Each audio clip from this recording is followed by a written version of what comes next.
Hello everyone, কেমন আছো? আশা করছি সবাই ভালো আছো, আমিও ভালো আছি। আজকে যে ব্লগটা শেয়ার করছি এটা হচ্ছে সপ্তমীর দিনটা আমার কেমন কেটেছে। সুন্দর করে সাজুগুজু করে এখন যাব মাকে বরণ করতে। কিন্তু পুজো এলে আমার একটা খুব সমস্যা হয় ব্লাউজ নিয়ে। কেন যে ফিটিংস হয় না ওই দিনে পরতে গেলে কে জানে, অথচ দুদিন আগেই আমি সেই ব্লাউজ ফিটিংস করে নিয়ে এসেছি। সামনে মায়ের একটা শাড়ি আর ব্লাউজ পরে নিয়েছি, ওটা পরেই যাব মাকে বরণ করতে। সাজতে সাজতে আবার এত ব্যস্ত হয়ে গেছিলাম, মা যে চলে এসেছে সেটাও আমি শুনতে পাইনি। তাড়াহুড়ো করে গিয়ে মাকে বরণ করলাম আর তারপর মাকে পালকি থেকে নামিয়ে নেওয়া হলো। আচ্ছা, মায়ের এই শাড়িটা পরে খুব একটা কি আমাকে দেখতে খারাপ লাগছে? তোমরা কমেন্টে জানিও তো। দেন একটু ফ্রেশ হয়ে চলে গেছিলাম আবার মণ্ডপে। গিয়ে দেখি কোনো এক নিউজ চ্যানেল থেকে আমাদের থিম সম্বন্ধে জানতে এসেছিলো, সেটাই বাবা ভাই ওরা আর কি বলছিল। তারপরে চলে এলাম খাবার খেতে।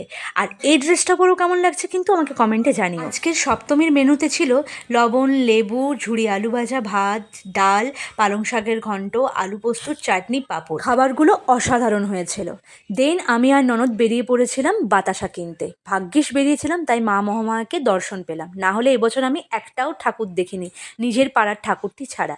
সন্ধে হতেই দারুণ একটা সুখবর পেলাম, নিউজ 18 থেকে আমাদের পাড়ার পুজোকে সেরা পুজো বলে সম্মানিত করেছে। এইদিকে সন্ধ্যাবেলায় আমিও সুন্দর করে সাজুগুজু করে বেরিয়ে পড়লাম পাড়ায় আড্ডা দিতে। তারপর আর কি, বসে বসে রাত অবধি গল্প করলাম, আর ছোট ভলেন্টিয়ার্সগুলোকে যে টিফিন দিয়েছিল সেগুলো থেকেও আমরা একটু ভাগাভাগি করে খেয়ে নিলাম। আমার সপ্তমীটা এইভাবেই কেটেছিল। কেমন লাগলো অবশ্যই জানিও। Bye bye.